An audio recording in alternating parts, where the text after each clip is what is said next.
Bueno, si os parece bien, ya hemos esperado 7 minutitos.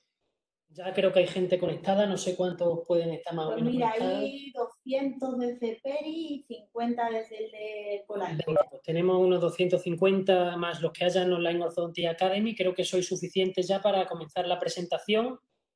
Primero me presento porque muchos de vosotros no me conocéis y bueno, soy Federico Lino y en base a este problema que hemos tenido todos en el mundo entero del coronavirus, una tarde aburrido decidí preparar una pequeña presentación clínica, muy clínica, aunque sí es cierto que siempre me gusta meter base científica, de clase 3.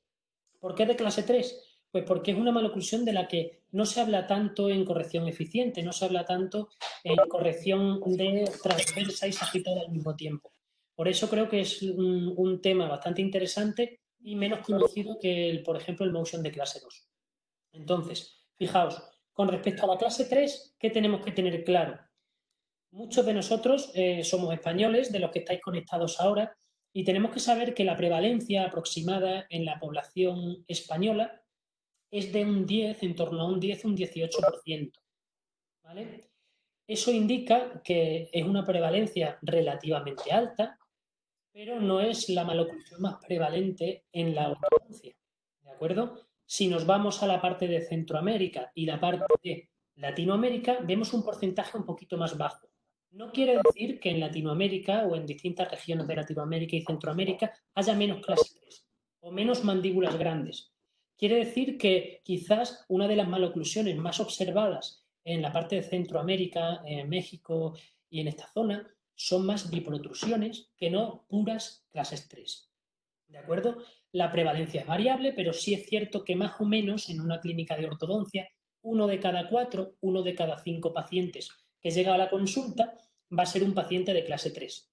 Por lo tanto, debemos saber manejar y tener muy clara la parte diagnóstica y debemos saber manejar también y tener muy clara la parte terapéutica. Entonces, yo lo he simplificado mucho, fijaos. La clase 3 realmente tiene muchas variaciones, tiene muchas etiologías.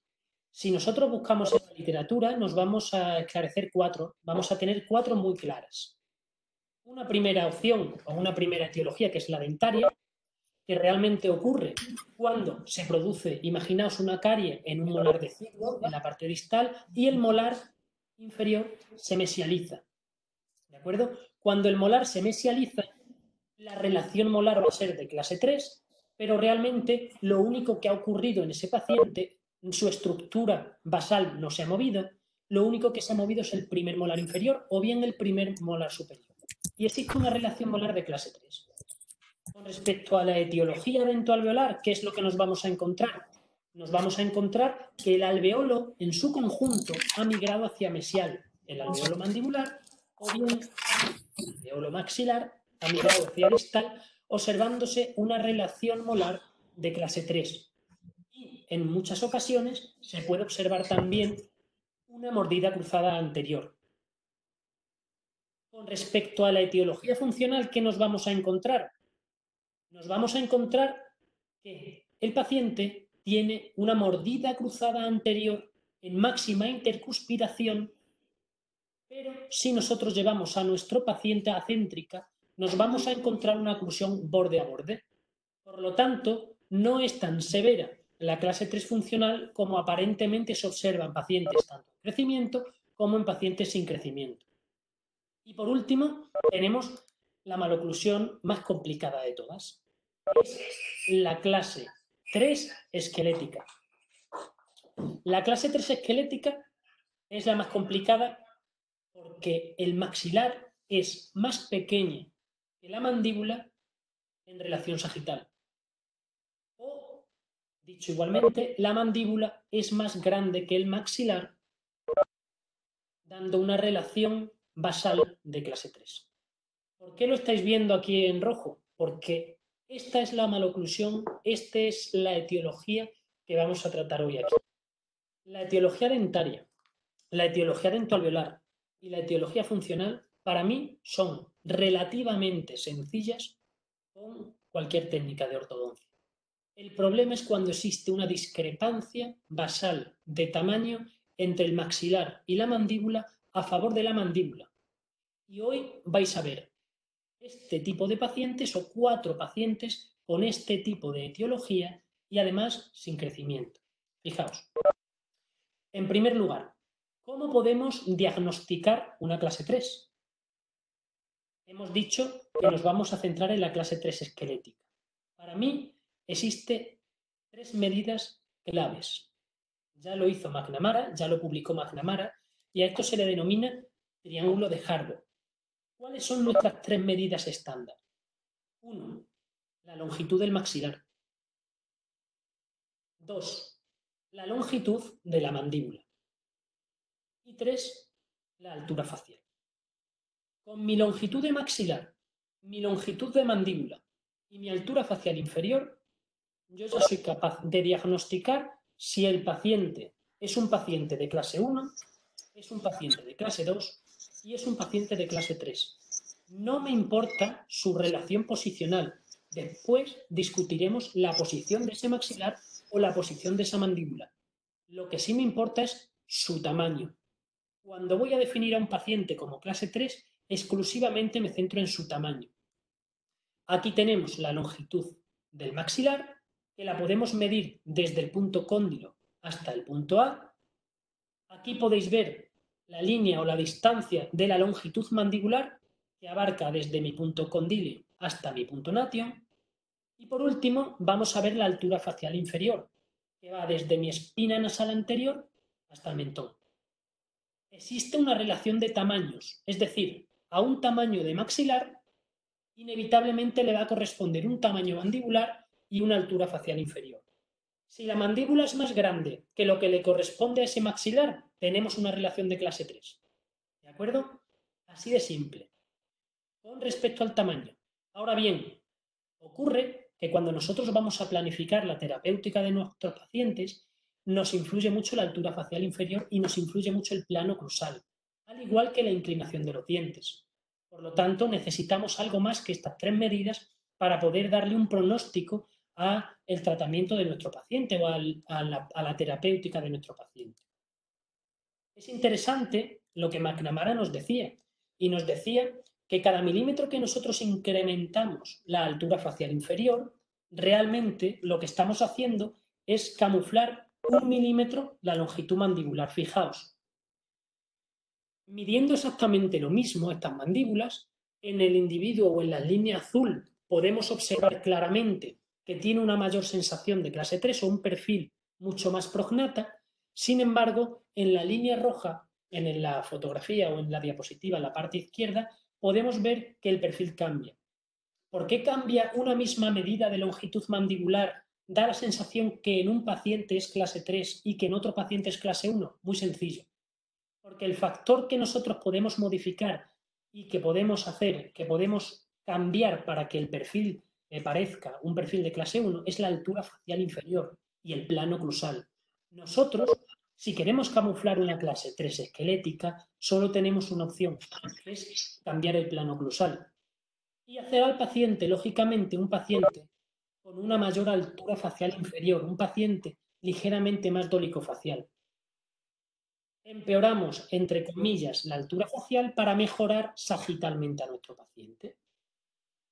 Fijaos, una vez tenemos y hemos establecido nuestra longitud maxilar, nuestra longitud mandibular y nuestra altura facial inferior, ahora vamos a ver si el pronóstico de mi paciente es bueno. Es decir, si yo me encuentro, aunque sus bases esqueléticas sean de clase 1, clase 2 o clase 3, si yo tengo facilidad para tratar ese caso. Evidentemente no es lo mismo una clase 3 de 1 milímetro que una clase 3 de 1 centímetro. Y tampoco es lo mismo una clase 3 con torques negativos de los incisivos superiores que una clase 3 con torques positivos de los incisivos superiores. Nuestro campo dentoalveolar también va a ser una herramienta pronóstica a la hora de tratar de camuflar o de tratar de no camuflar a un paciente de clase 3. ¿Cómo lo vamos a hacer? ¿Qué otras medidas nos van a ayudar a conocer el pronóstico de nuestro paciente? Pues aquí lo tenemos de manera muy sencilla. Una herramienta fundamental en los adultos, a mí me encanta y lo realizo en todos mis pacientes adultos, es el WITS. El WITS es una relación con respecto al plano oclusal de mi punto A y mi punto B. Como podéis ver, en la parte izquierda tenemos el plano oclusal, aquí lo enseño yo con el ratón, tengo mi plano oclusal y hago una perpendicular al plano oclusal que pase por mi punto B y hago una perpendicular a mi plano oclusal que pase por mi punto A. Debería estar en torno a 0.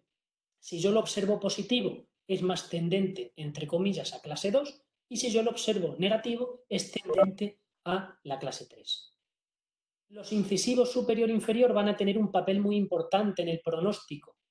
Por lo tanto, vamos a observar el Barston, que es la inclinación de mi incisivo superior con respecto a la espina nasal anterior, espina nasal posterior, es decir, al plano palatino, y vamos a observar también la inclinación de mis incisivos inferiores con respecto al plano mandibular, sabiendo que la norma de mi incisivo superior es de 110 y la norma de mi incisivo inferior es de 90 grados. Por lo tanto, ya podemos venirnos a la clínica diaria y podemos ver nuestra primera. Fijaos, nuestra primera paciente es una paciente que acude a la consulta quejándose de que no puede morder, de que ella antes podía comerse las uñas, podía morderse las uñas y ahora tiene un problema. Tiene un problema porque desde hace tiempo la oclusión le cambió y ha llegado un momento en el que no puede masticar. Fijaos. Si nosotros nos observamos este panorama, esta oclusión, sabemos que no es un caso sencillo. Sabemos que existe oclusión exclusivamente en los 7. Por lo tanto, estamos ante una mordida abierta total. Es decir, no es una mordida abierta anterior ni una mordida abierta en piezas posteriores. Es una mordida abierta en su conjunto. Una mordida abierta total. Además, se observa algo que para mí es importante, que es que los incisivos inferiores están apiñados, un apiñamiento inferior, una discrepancia óseo-dentaria inferior. Por lo tanto, cuando yo observo pacientes con este perfil, con esta oclusión y de esta dificultad, tenemos que pensar un poco cómo vamos a planificar su tratamiento. En primer lugar, cómo lo voy a diagnosticar, cómo lo voy a definir y en segundo lugar, cómo lo voy a tratar, cómo voy a planificar este tratamiento. Si vemos las radiografías, en la ortopantomografía, que la tenemos a la izquierda de nuestra pantalla, vemos que los terceros molares, el tercer molar superior derecho tiene una caries muy grande, por lo tanto va a tener que ser extraído. Y vemos también que el premolar inferior izquierdo, el segundo premolar inferior izquierdo tiene una caries muy grande. Muchas personas podrían pensar, pues esto es lo que yo voy a utilizar para solucionar mi caso. Extraigo mi 5 inferior, extraigo el 5 inferior contralateral, ya puedo mesializar mi arcada y cerrar la mordida y soluciono el caso. Podríamos pensarlo así, ¿de acuerdo? De hecho, cuando nosotros observamos el perfil de nuestra paciente, nos damos cuenta que en primer lugar existe un doble plano oclusal.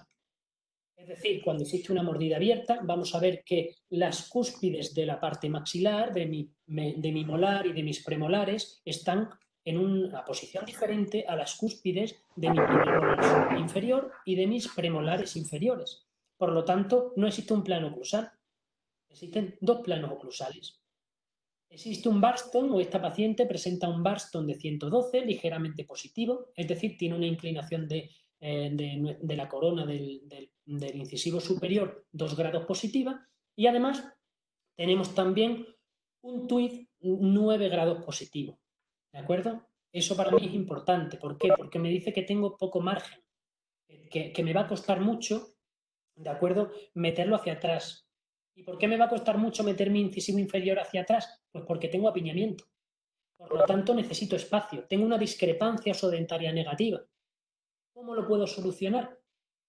Pues fijaos, yo estoy absolutamente convencido que se han planteado, que todos los que estáis viendo este vídeo, que ya sois unos pocos, a la hora de planificar es muy difícil pensar en un caso como este y no pensar en extracciones.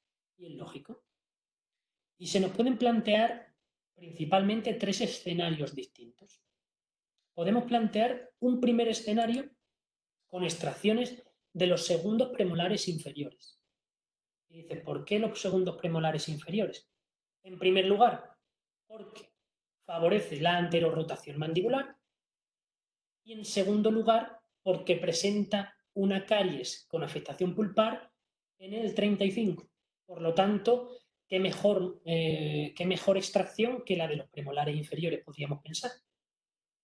Podríamos pensar también, bueno, es que yo creo que va a ser muy difícil anterorotar la parte mandibular y creo que también presentaba un poquito de apiñamiento en la arcada superior, por lo tanto, podemos tratarlo como un paciente hiperdivergente, que lo es, y podemos realizar extracciones en los segundos premolares superiores y también en los segundos premolares inferiores. Es otra opción, ¿de acuerdo? Para mí, y ahora os explicaré por qué, desde que tengo esta técnica de trabajo, esta forma de trabajo, no son opciones tan sencillas como esta tercera opción que yo voy a plantear. Mi tercera opción simplemente es esta: la extracción de los terceros molares inferiores. Y decimos, ¿por qué extraemos los terceros molares inferiores? Yo tengo dos motivos. Uno, porque la discrepancia osodentaria la voy a resolver de manera más sencilla, porque un molar mide 1 centímetro.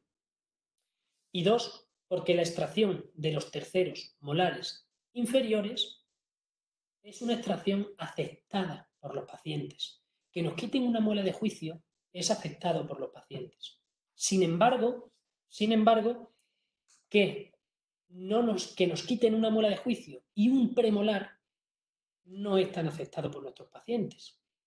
Muchos de nuestros pacientes que vienen a recibir un tratamiento de ortodoncia nos dicen, perfecto, Peri, la muela de juicio contaba casi con ella. Existen otros pacientes que dicen que si además de la de juicio me vas a quitar otra, me estás quitando ya 4 molares abajo o 4 molares abajo más lo que me tengas que quitar arriba. Me parece excesivo para tratarme. Y muchos pacientes rechazan esa opción. Yo lo veo muy sencillo y fijaos, ya lo decía Marx en El Capital, que la productividad del trabajo depende, entre otras cosas, fijaos, si es importante para mí esta diapositiva. Uno, de la habilidad media de los trabajadores. Es decir, dependemos de nuestro equipo. Necesitamos un buen equipo para poder protocolizar todos nuestros tratamientos. No me necesitan solo a mí, necesito un buen equipo para poder que conozca una técnica y una técnica sencilla, ¿de acuerdo? Para poder resolver el caso de manera predecible. En segundo lugar, ¿de qué depende esa productividad? De la extensión y la eficacia de los medios. Es decir, cuanto más información diagnóstica tenga yo de mi paciente, todavía muchísimo mejor. Y tres, lógicamente, de las circunstancias puramente naturales. Y aquí tenemos un ejemplo de ello. Tenemos todas nuestras consultas cerradas, por lo tanto, la productividad de nuestro trabajo supongo que será escasa o nula. ¿Vale? Pero a lo que voy, los medios los podemos llegar a tener. Fijaos lo que hace la tecnología. Para mí los medios son importantísimos, pero no más importante que el personal que trabaja en la consulta, que los conocimientos del personal que trabaja en la consulta y que las habilidades del personal que trabaja en la consulta. Aquí os voy a enseñar en medio un caso muy sencillito, pero es un caso muy sencillito que si nosotros lo hacemos con unos buenos medios, con un buen personal y utilizando la tecnología, veis un caso con cementado indirecto totalmente digital, cómo podemos planificar nuestro cementado, cómo podemos planificar nuestra finalización, cómo podemos planificar nuestra estética y cómo podemos acabar un caso en 4 meses. Este fue nuestro primer caso digital y este caso tardó de un octubre a un febrero. En 4 meses estaba resuelto. ¿Por qué? Por el personal y por los medios. Por lo tanto, es realmente importante planificar y tener unos buenos medios y un buen personal que te lleve a cabo una planificación adecuada de este tratamiento. ¿Cuál fue mi opción terapéutica? Pues mi opción terapéutica fue la misma que estoy haciendo de manera continua en todos mis pacientes. En primer lugar, valoro si existe una deficiencia en el maxilar, que luego veremos cómo. En segundo lugar, diagnostico mi diferencia de tamaño entre maxilar y mandíbula. Que lo defino como clase 3 y que mi relación es de clase 3. Coloco un motion de clase 3 inferior. ¿El motion de clase 3 inferior qué objetivo tiene? Pues tiene objetivo número 1, cambiar mi plano oclusal. Quiero cambiar el plano oclusal. Y objetivo número 2, corregir sagitalmente. Y pasar a un paciente que en un inicio tiene una relación molar de clase 3 a una relación molar de clase 1 o de clase 2. Y en tercer lugar, lógicamente, debemos realizar la extracción del tercer molar inferior. Para mí a día de hoy es indiscutible. ¿Por qué? Porque he tenido muchos episodios de infecciones, de pericoronaritis, debido a la no exodoncia de los terceros molares inferiores. Por eso es algo que a día de hoy para mí es innegociable. En algunos casos, en vez de extraer el tercer molar inferior, ahora mismo lo que estamos haciendo es extraer el segundo molar inferior. ¿De acuerdo? Distalizamos de una manera sencilla y predecible y dejamos espacio para que pueda erupcionar el tercer molar en adolescentes y en pacientes que tienen una mayor dificultad o una impactación del tercer molar inferior. ¿De acuerdo? Fijaos, un mes después de comenzar el tratamiento y el motion. ¿Cómo lo utilizamos? En primer lugar, se cementa entre el canino y el primer molar inferior. Se puede colocar un ESIC superior, se pueden colocar brackets superiores, se pueden colocar alineadores superiores, se pueden colocar un TPA, se puede colocar un Transforce, como habéis visto en esta paciente, que es un aparato que expande dentoalveolarmente. Podemos colocar el anclaje que nosotros decidamos en la parte superior y vamos a aplicar una fuerza que se llama fuerza 1 de Carrier, Force 1 de Carrier, que se corresponde a 6 onzas y media y la distancia es 1/4. Esta fuerza 1 yo no la voy a cambiar durante todo el tratamiento. Si bien hemos visto que motion de clase 2 distalizan y tardan un poquito más, una media de 4 meses, 5 meses, yo con el motion de clase 3 estoy observando muchísima más velocidad. Y no voy a pasar nunca a la fuerza 2 o en limitadas ocasiones. ¿De acuerdo? Aquí tenemos nuestra secuencia de arcos que utilizamos a día de hoy. Después de tener nuestro paciente en clase 1, después de tener nuestra plataforma en clase 1, que para mí es indispensable, utilizamos ya 3 arcos. 15, 20 por 20 y 19 por 25. Y resolvemos el 90% de nuestros casos. Fijaos, acabamos nuestro motion, descementamos con nuestro motion de clase 3, colocamos nuestro arco ligero, ¿de acuerdo? De Cupernitti. Y aquí, ¿qué hago yo?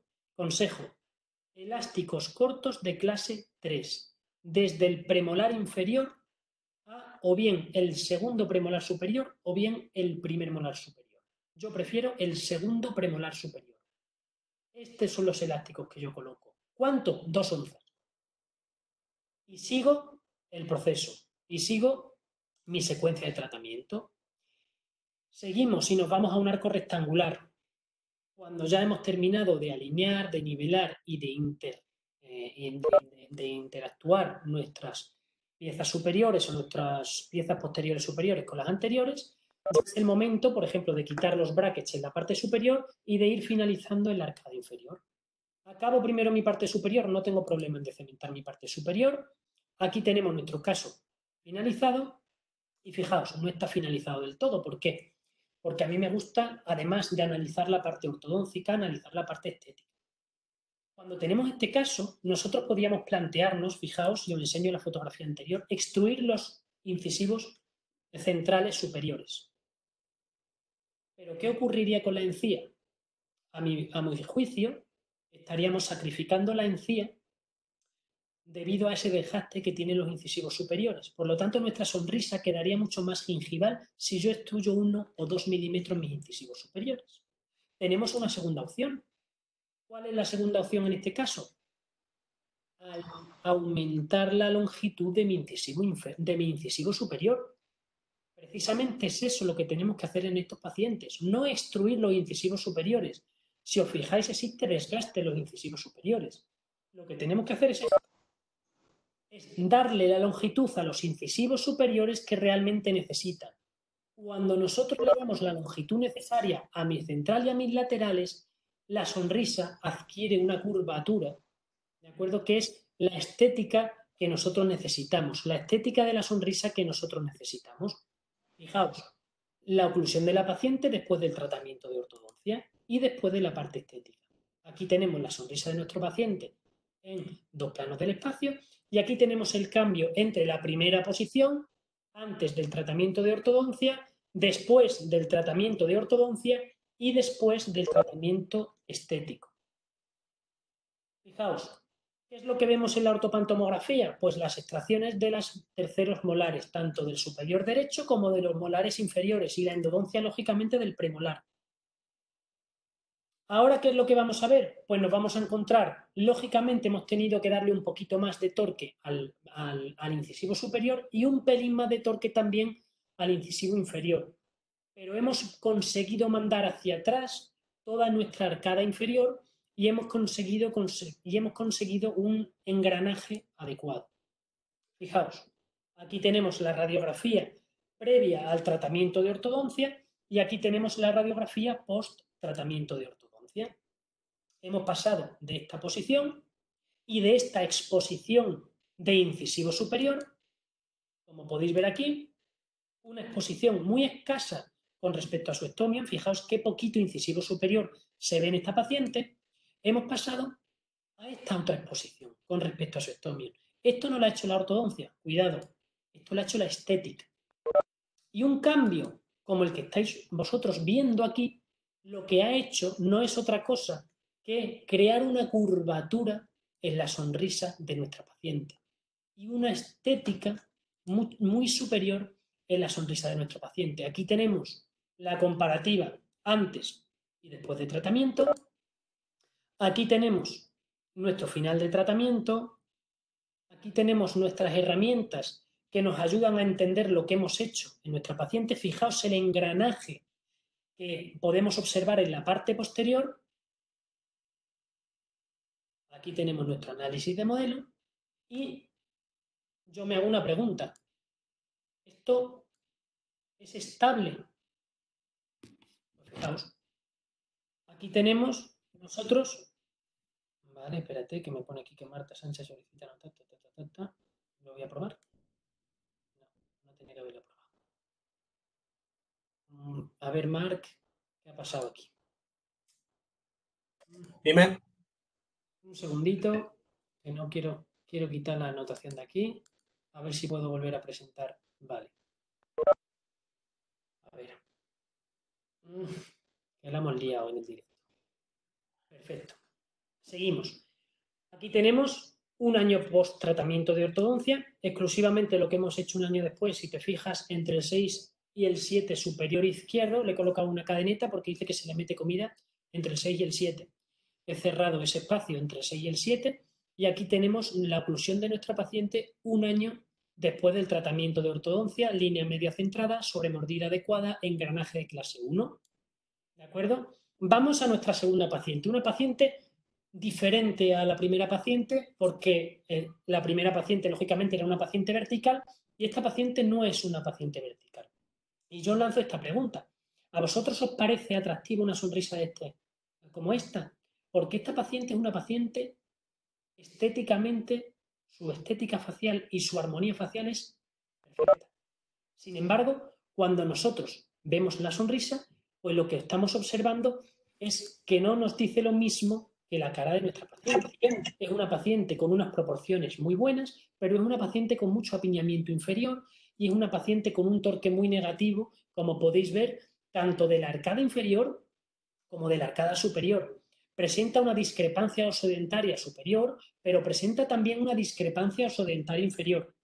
Por lo tanto, es una paciente relativamente pues complicada de tratar y nosotros pues nos planteamos la misma terapéutica. Yo veo su radiografía lateral y ¿qué es lo que observo? Digo, bueno, vamos a ver el pronóstico de esta paciente. Pues fijaos, con respecto al Witch, me parece que está relativamente bien. ¿De acuerdo? 0 milímetros. Con respecto al Barston, me estoy encontrando 95 grados, es decir, tengo un torque positivo de los incisivos inferiores, cosa que para mí no es buena. ¿Por qué? Recordad, tenemos apiñamiento inferior. Inevitablemente, el tweed, cuando resolvamos el apiñamiento, generalmente queda más positivo. ¿De acuerdo? Perdonadme, el tweed es de 98, torque positivo. Y el Barston es negativo, de 95. Es un torque negativo, por lo tanto, para mí, mal pronóstico o buen pronóstico en una clase 3. Buen pronóstico en una clase 3, porque tengo margen hasta 110 de darle inclinación a la corona de mi paciente. Cuando nosotros observamos la ortopanto, además de ver los pendientes de la paciente, observamos, fijaos, los terceros molares inferiores. Los terceros molares inferiores, además, mal posicionado, el del lado izquierdo. Por lo tanto, para mí es la excusa ideal para decir, necesito espacio y lo voy a quitar en la parte posterior, no lo voy a quitar en la parte anterior. no voy a extraer un premolar porque me gusta el engranaje y la superclase 1 y tampoco voy a extraer en este caso un incisivo porque me parece que no es necesario. Lo que sí necesitamos extraer son los terceros molares inferiores para provocar una distalización del arcado inferior, ¿de acuerdo? Y resolver ese apiñamiento. Hacemos exactamente la misma dinámica. Vais a ver que todos los casos son similares. Tienen ciertas peculiaridades. En este caso podéis observar que yo lo he colocado al premolar, no lo he colocado al canino. ¿Y por qué no lo he colocado al canino? Lógicamente, este canino está fuera de la tabla. Por lo tanto, yo no voy a realizar una fuerza de 6 onzas y media sobre un diente que está fuera de la tabla. Puedo realizarlo sobre el premolar, puedo distalizar mi premolar, puedo erupcionar o supraerupcionar mi premolar y ganar espacio para por lo menos medio camino. Pensar con torques inferiores que en una paciente grave con buen mentor nos lo podemos permitir y solucionar predecible. Fijaos, vais a ver que es muy pequeño, es de 15 milímetros. ¿Por qué no he puesto un motion de clase 3 en este caso? No lo he puesto de clase 3, lo he puesto de clase 2 abajo, porque no he encontrado uno de clase 3 de 15 milímetros, o no lo teníamos por aquí entonces. Entonces tuve que tirar del motion de clase 2, del lado izquierdo lo coloqué abajo y el del lado derecho lo coloqué abajo también. No cambié los lados del motion. Seguimos nuestra dinámica, hemos dicho que tenemos mucha facilidad con los arcos porque solo tenemos 3, en este caso había 4, 14, 14-25, 17-25 y 19-25. A día de hoy utilizamos 3, 15, 20 por 20 de Kubernetes y 19 por 25 de CNA. Fijaos cómo vamos engranando, quito arcada superior, voy jugando con los topes oclusales, arcada inferior y el momento ha llegado de ¿qué? El momento de la estética. Fijaos cómo, haciendo unas carillas de composite, le hemos dado la longitud a mi incisivo central superior que realmente necesitaba. Fijaos el sólido engranaje a nivel de molar, a nivel canino, la sobremordida que hemos conseguido en esta paciente y el torque posterior, que no hemos tenido que forzar ese torque posterior. ¿Por qué no he tenido que forzar el torque posterior superior? Porque no existe una discrepancia basal del maxilar. Y esa es la clave por la cual, con una lateral y con una ortopantomografía junto con mis modelos, he podido tener un éxito diagnóstico y de protocolización terapéutica en estas dos pacientes. De lo contrario, si hubiese existido una discrepancia de tamaño entre el maxilar y la mandíbula, hubiese sido muchísimo más complicado el hecho de resolver esta maloclusión. Y fijaos, aquí tenemos nuestras radiografías a final de tratamiento, aquí tenemos nuestra inclinación de los incisivos, vemos que la paciente lógicamente sigue siendo birretrusa porque no hemos hecho una cirugía para avanzar maxilar y mandíbula, pero observamos que tiene un width dentro de la norma, observamos que le hemos devuelto la inclinación al incisivo superior que debía tener y sin embargo además tampoco hemos empeorado el twist. ¿Por qué? Porque el apiñamiento inferior realmente lo hemos mantenido ganando ese espacio que hemos hecho con las extracciones de los terceros molares inferiores. ¿De acuerdo? Os preguntaba si encontrabais atractiva esta sonrisa y supongo que muchos de vosotros no la encontraba atractiva. Pues fijaos la diferencia. Fijaos la diferencia cuando le damos estética y le damos función y oclusión a nuestros pacientes. ¿De acuerdo? Esta sonrisa es completamente diferente a la sonrisa que acabáis de ver hace un momento. Conseguimos de una manera simple un engranaje acorde, conseguimos recuperar, fijaos la fotografía, el espacio de un canino medio. Es decir, estamos hablando de una discrepancia sodentaria superior a 1 centímetro en este paciente. En todos los libros de ortodoncia se habla de extracciones en este tipo de casos. Cuando la discrepancia sodentaria es superior a 6 milímetros, obligados estamos a realizar extracciones. Yo no digo que no hagamos extracciones, yo digo que el sitio de las extracciones es importante y yo puedo conseguir y mantener una clase 1 a lo largo del tiempo si mis extracciones son en la discrepancia posterior, si mis extracciones son en los terceros molares inferiores. Un año después de tratamiento, vemos que el caso sigue totalmente estable. A mí me gusta revisar a mis pacientes 1 mes, 3 meses, 6 meses y 1 año después de tratamiento. Cuando pasa el año, lo revisamos 2 veces al año ya. Y vemos cómo este tipo de pacientes está manteniendo una estabilidad a largo plazo, está manteniendo una estabilidad post-tratamiento, que es realmente lo que nosotros necesitamos. Por eso he seleccionado estos pacientes, porque son pacientes con antigüedad, que son pacientes que vosotros podéis ver que se solucionan de manera rápida y además tienen un post-tratamiento estable. Fijaos, un tratamiento de 11 meses y 15 días más para la parte estética. Eso es lo que hemos tardado con esta paciente. No ha llegado ni al año de tratamiento. Esto, con una extracción de premolares, es imposible de conseguir o casi imposible de conseguir. Tratamientos tan rápidos son muy complicados de conseguir. Rápidos y, ojo, que la velocidad no es un signo de inestabilidad oclusal. Eso no es cierto. Aquí estáis viendo casos. Pero se nos presentan dudas porque estas dos pacientes son pacientes sagittales y verticales. ¿Qué ocurre con los pacientes transversales? ¿Qué hacemos cuando realmente existe una discrepancia transversal entre mi maxilar y mi mandíbula? ¿Qué hacemos cuando sospechamos de un problema de vías aéreas? ¿Y cómo de precisos son los análisis que a día de hoy estamos utilizando en ortodoncia, que es el análisis de modelo digital, el ClinCheck, o análisis que no nos enseñan las raíces ni nos enseñan las bases? ¿Cómo de precisos son? Fijaos. Aquí quiero enseñar un vídeo que nosotros hemos preparado para que veáis la facilidad de un diagnóstico tridimensional, para que veáis cómo podemos calcular la diferencia de tamaño entre un maxilar y una mandíbula. ¿Qué es lo que hago yo cuando me encuentro a un paciente adulto y sospecho de una discrepancia de tamaño entre maxilar y mandíbula? Estudio. Y en primer lugar, ¿qué hago? Me fijo en la sutura palatina media. ¿Por qué? Porque si el maxilar es pequeño con respecto a la mandíbula, una de las soluciones que yo puedo plantear es hacer más grande el maxilar. Para hacer más grande el maxilar necesito saber la anatomía. Necesito saber el grado de osificación de la sutura palatina media. ¿Y cuál es el artículo que mejor me muestra el grado de osificación de la sutura palatina media? El artículo de Angelieri, que nos lo enseña en CBCT. Y aquí podéis ver claramente, por ejemplo, que este paciente que estáis viendo aquí se corresponde con un estadio o con un estadio B. Por lo tanto, sería un paciente propenso a poder realizar una disyunción del maxilar. ¿Veis? El maxilar, ¿no?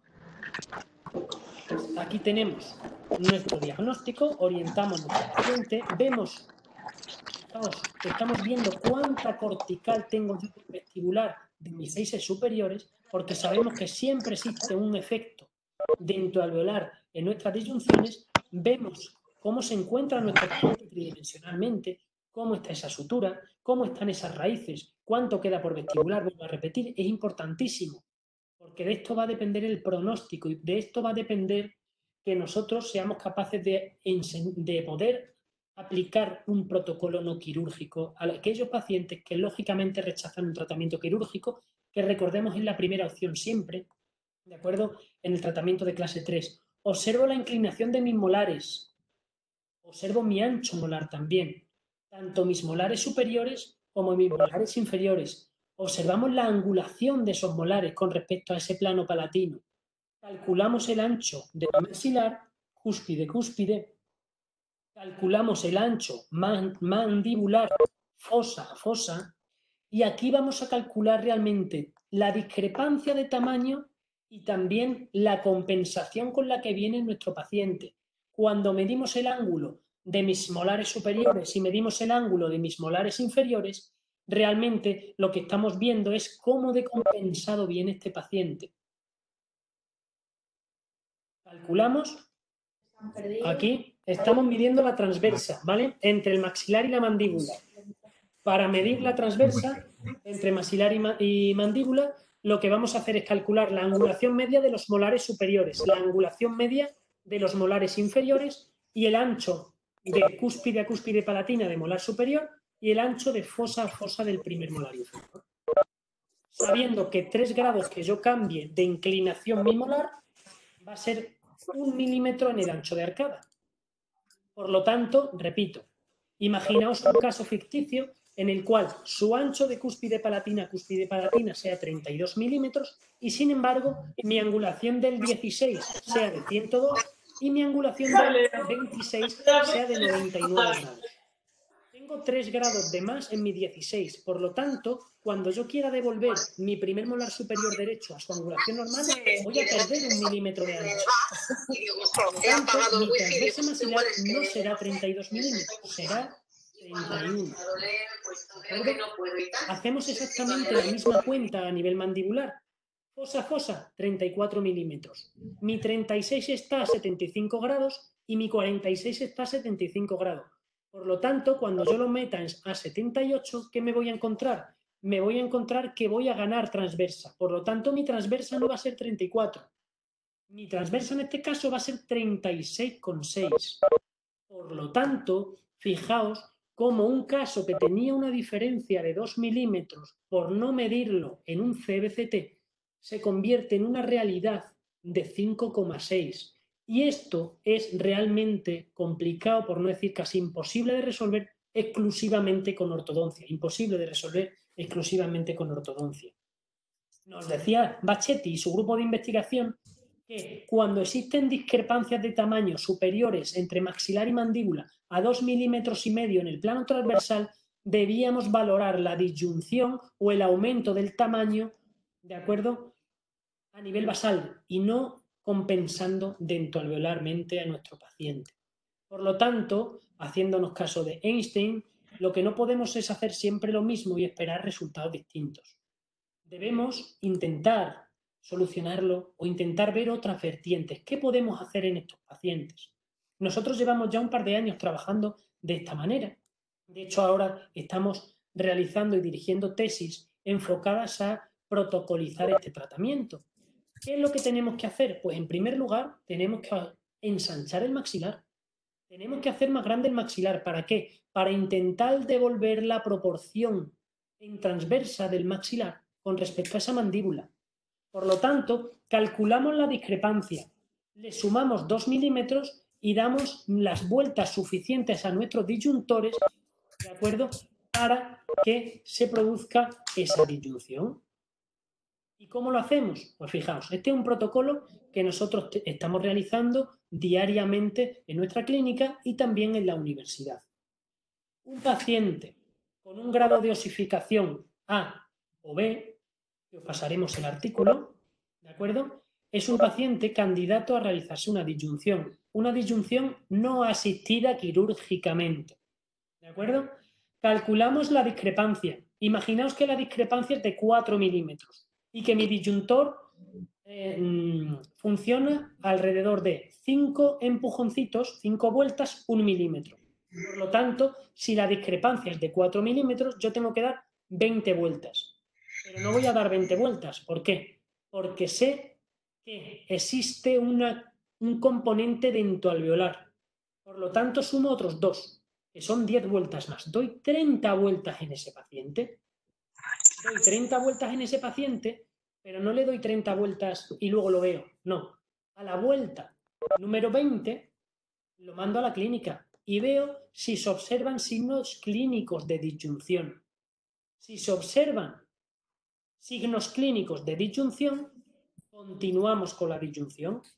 Si no se observan signos clínicos de la disyunción, entonces paramos la disyunción y tenemos que abordar quirúrgicamente. Solo diré que se escucha un poquito de música aquí, pues porque son las 8:20 y mis vecinos han aplaudido a los médicos, que yo también los aplaudo porque están haciendo un trabajo excepcional, pero aquí hay mucha juerga también y vamos a estar con musiquita, yo creo que por lo menos 5 minutos más, porque los conozco. ¿De acuerdo? Espero que se esté escuchando claramente todo lo que estamos explicando y que veamos bien todas las disyunciones que estamos realizando en nuestros pacientes. Fijaos, 20 pacientes fueron nuestro estudio preliminar y aquí podemos ver de manera nítida pues, todas las disyunciones que nosotros hemos ido realizando en distintos pacientes, distintos tipos de disyunción. Todas estas no han sido asistidas quirúrgicamente ni asistidas con microtornillos. Simplemente han sido asistidas con un apoyo palatino en el disyuntor, poniendo acrílico en el paladar. Y aquí podéis ver claramente cómo se ve una superposición tridimensional en una disyunción con apoyo palatino. Veis la ganancia de perímetro de arcada en estos pacientes y veis los cambios a nivel dentoalveolar también que se observan en este tipo de pacientes. ¿De acuerdo? Cogimos pacientes entre 25 y 45 años con nuestro protocolo de apoyo palatino y lo que estamos intentando conseguir es comprobar el volumen real de hueso que nosotros estamos ganando, ¿de acuerdo? La edad no es un parámetro, que me habéis preguntado por aquí en directo creo, no es un parámetro representativo. El parámetro representativo es la osificación de la sutura media palatina, el grado de osificación de la sutura media palatina. Y nosotros utilizamos el artículo de Angelieri como indicativo de los 5 tipos de grados que nos podemos encontrar en los pacientes. Solo disyuntamos a pacientes con un grado de osificación A, B y en algunas ocasiones C. Nunca disyuntamos a grados de osificación D y E, sea con microtornillos, sea sin microtornillos, sea con apoyo palatino. Los grados, a mi juicio, D y E son grados quirúrgicos, ¿de acuerdo? Con respecto a la solución dentoalveolar, a la vez que estamos disyuntando nuestro maxilar, ¿qué es lo que estamos haciendo? Pues estamos haciendo lo que habéis visto en los 2 pacientes anteriores. Estamos provocando una distalización, un cambio de plano, fijaos, eso es lo que estamos realizando en nuestro paciente, ese cambio de plano, esa extrusión de canino, esa ganancia de espacio entre los laterales de los incisivos inferiores y los caninos para poder resolver los apiñamientos inferiores. Esto es, en resumen, lo que estamos haciendo a nivel mandibular, junto con una resolución basal a nivel del maxilar. Por lo tanto, aquellos pacientes que tienen una discrepancia de tamaño entre el maxilar y la mandíbula, ¿de acuerdo?, se va a resolver con una disyunción superior y a la vez con una distalización inferior. A eso le llamamos, ¿cómo? Pues le llamamos camuflaje dentoalveolar a nivel mandibular junto con un tratamiento basal a nivel del maxilar. Yo no soy el que ha inventado el camuflaje de la clase 3, lógicamente. Aquí tenéis estudios que nos hablan de los límites del camuflaje, que nos hablan de el añadirle un anclaje esquelético a los camuflajes y del cambio de perfil de los camuflajes dentoalveolares. Lo que yo sí vengo a decir es una cosa muy importante. La inclinación de los incisivos inferiores, lo que hace el hecho de retruir y darle un torque negativo o una inclinación coronal negativa, empeora el perfil, porque hace que desaparezca esta curva. Este surco entre el labio y el mentón me va a causar un problema estético. Por lo tanto, mi objetivo es mantener ese incisivo inferior. ¿De acuerdo? El correo electrónico. Vamos a ver cómo podemos mantener ese incisivo inferior y cómo podemos tratar transversalmente y sagitalmente a un paciente sin crecimiento y con una sutura grado B o como mucho C. Este es un paciente que había sido tratado con ortodoncia previamente y acude a la consulta porque no ocluye bien.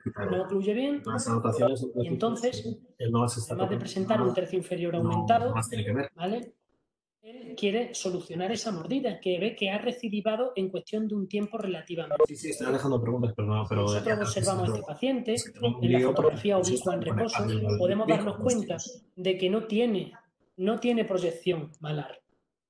Como no tiene proyección malar, pues estamos teniendo un problema estético a nivel del maxilar de mi paciente. Con respecto al perfil, ¿qué es lo que vamos a observar? Pues observamos que conforme se va sonriendo, conforme este paciente va pasando a sonrisa, el labio inferior se coloca por delante del labio superior.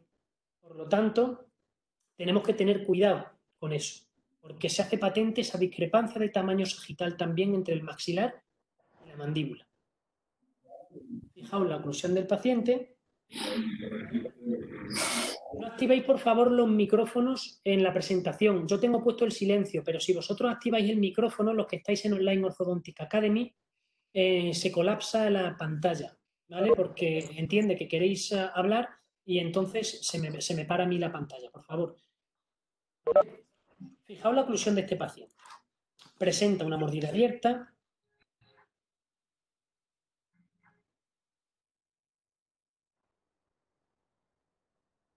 Presenta una desviación de la línea media, presenta una clase 3 del lado izquierdo. Si lo vemos con el escáner intraoral, lo que nos damos cuenta sobre todo es que no tiene contactos a nivel anterior y una transversa de 33,8 y una transversa de 26,4. Transversa dentaria, ¿de acuerdo? Transversa dentaria.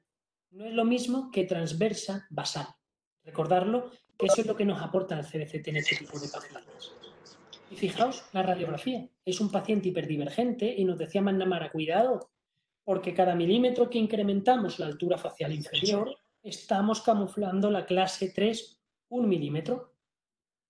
Por lo tanto, pacientes sin crecimiento verticales y con mordida abierta, nos decía ya Profit en el año 2000 que solo tienen dos opciones terapéuticas, o la extrusión anterior o la cirugía ortognática.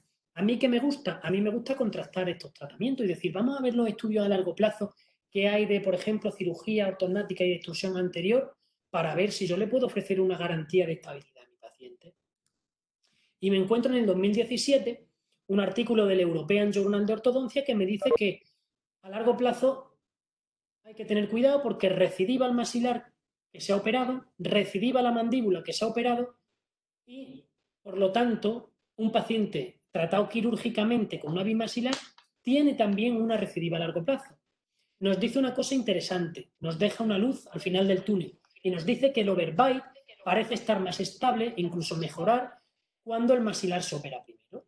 Por lo tanto, ¿qué es lo que nosotros le vamos a proponer a este paciente que ya ha tenido 4 años de ortodoncia previa y no está por la labor de pasarse otros 4 años?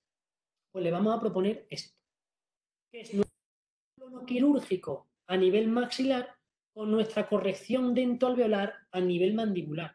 Y fijaos, con un motion cambiamos nuestro plano, ahora tenemos un paciente de clase 2, ¿de acuerdo? Tenemos un paciente con un ancho maxilar mayor y podemos, por lo tanto, corregir esta maloclusión de una manera con un pronóstico mucho más estable a largo plazo. Fijaos, aquí tenemos nuestro paciente el día de parar la vuelta de la disyunción y el día que comenzamos la distalización. Fijaos, aquí se puede ver claramente, ¿de acuerdo?, cómo existe esa disyunción, cómo se ha abierto la sutura palatina media, cómo existe esa distancia interincisiva y, ¿de acuerdo?, no solo lo hacemos fotográficamente o no solo lo hacemos en vídeo, lo estamos comprobando lógicamente, como podéis ver aquí, lo vamos a comprobar con un CBCT. ¿Por qué? Porque en adulto no se disyunta igual que en un niño. En un niño activamos o abrimos todas las suturas circunmaxilares.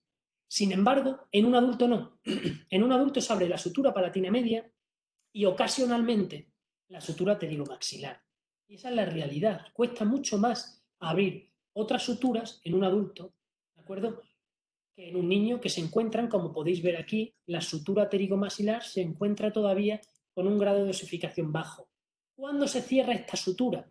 Esta sutura se cierra aproximadamente a los 8-9 años de edad. ¿De acuerdo? Por lo tanto, todo individuo mayor de 9 años que sepa que la sutura pterigomaxilar, que el avance del maxilar es mucho más complicado de realizar con una máscara facial que cuando estaba en CS1 o CS2 de estadio de maduración, que cuando tenía 4, 5, 6 añitos. Aquí vemos la ganancia basal real.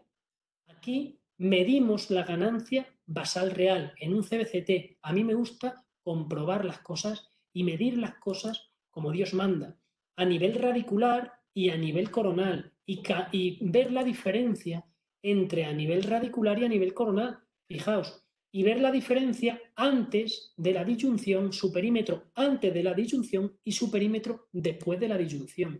Aquí tenemos nuestra comparativa antes de la disyunción y después de la disyunción. Aquí tenemos nuestra comparativa antes a nivel dentario, antes de una disyunción y después de una disyunción.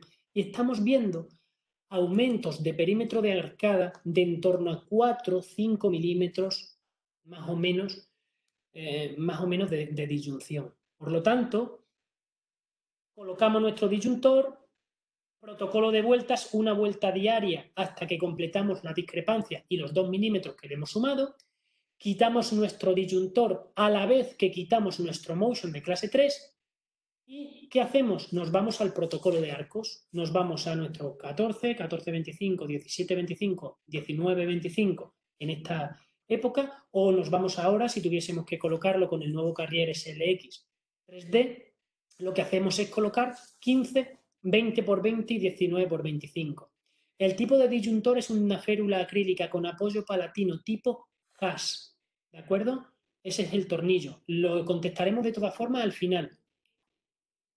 Pero fijaos, cómo febrero, marzo, abril, mayo, junio, septiembre y ya tenemos nuestro engranaje.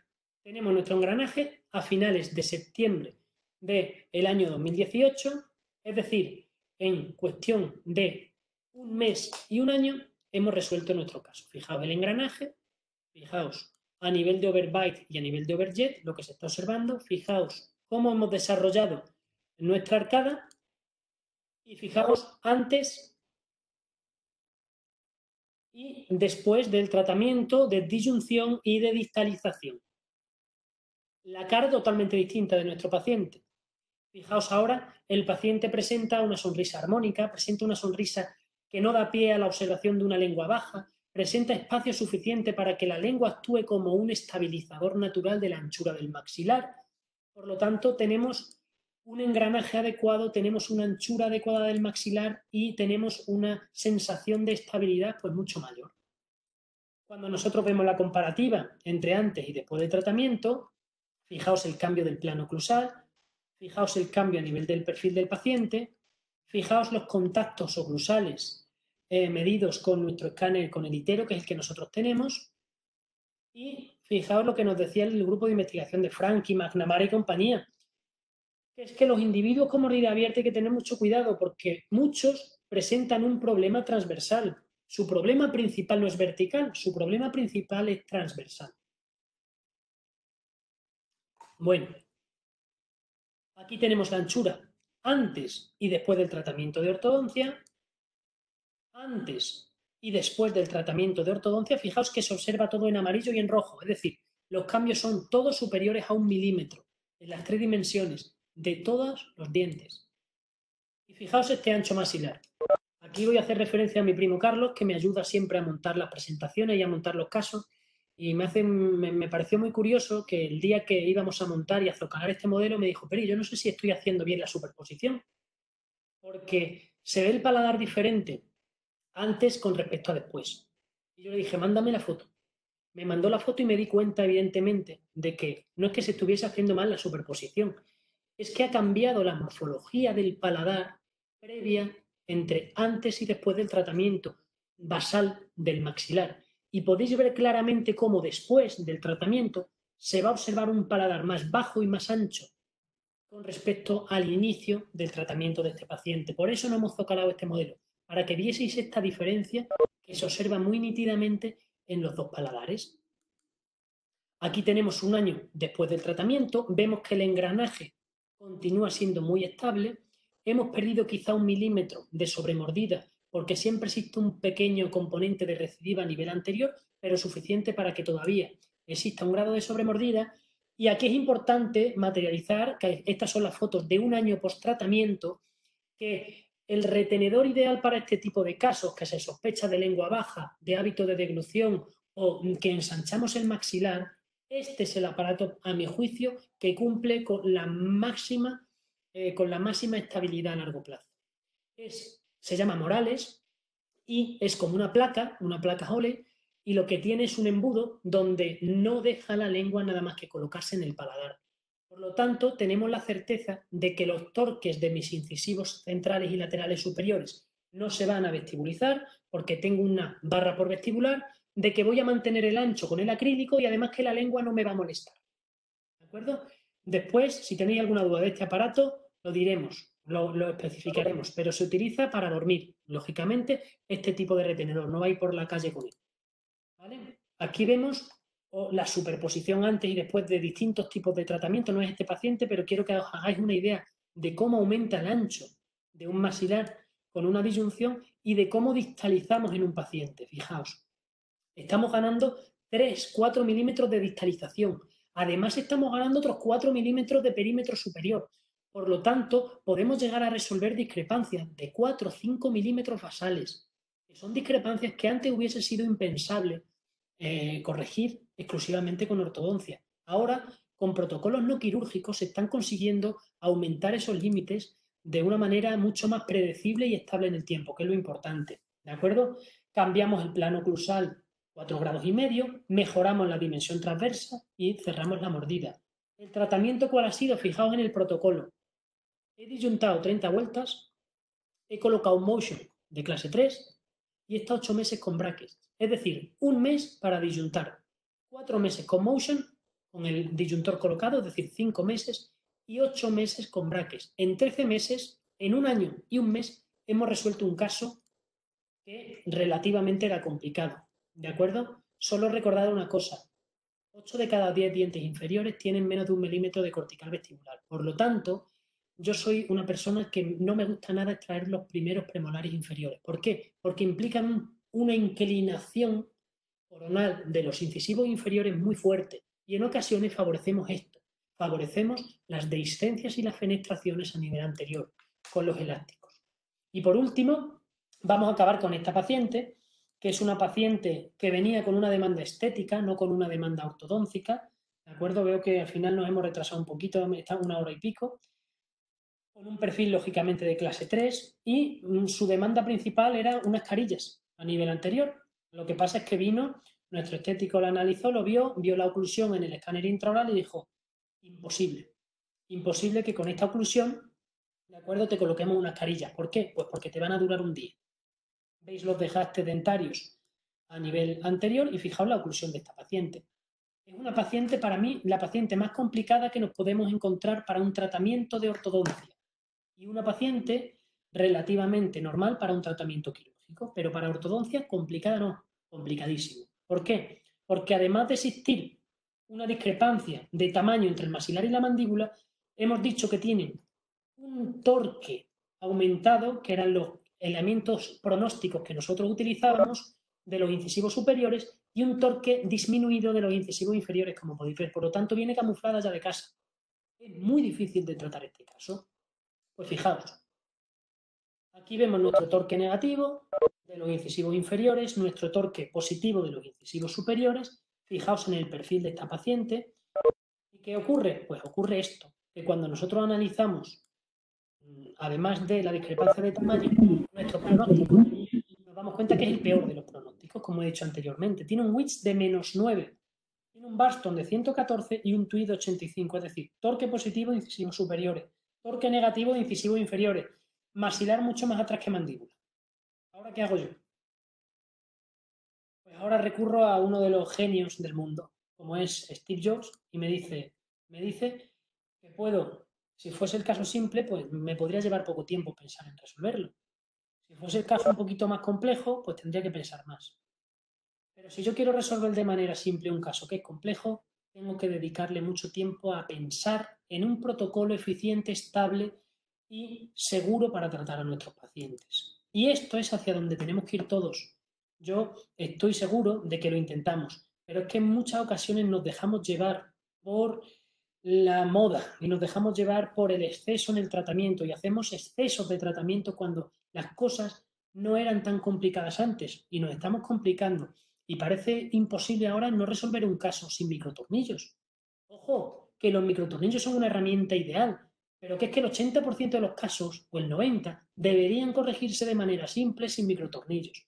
Y estamos tirando de microtornillos prácticamente para todo. Fijaos el protocolo que nosotros diseñamos. Anclaje esquelético. Aquí sí necesito tornillo.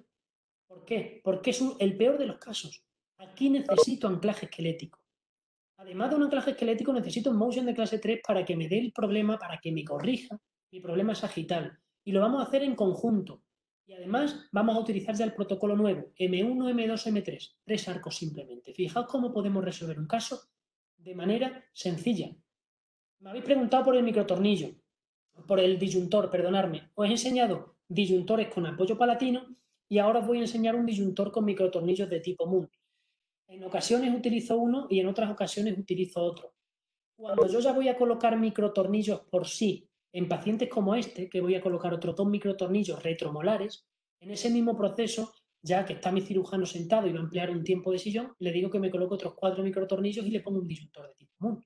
Simplemente aprovecho la consulta de mi cirujano, porque yo no coloco microtornillos porque los coloco mal, así que mi cirujano, que lo hace mucho mejor que yo, es el que me coloca los microtornillos.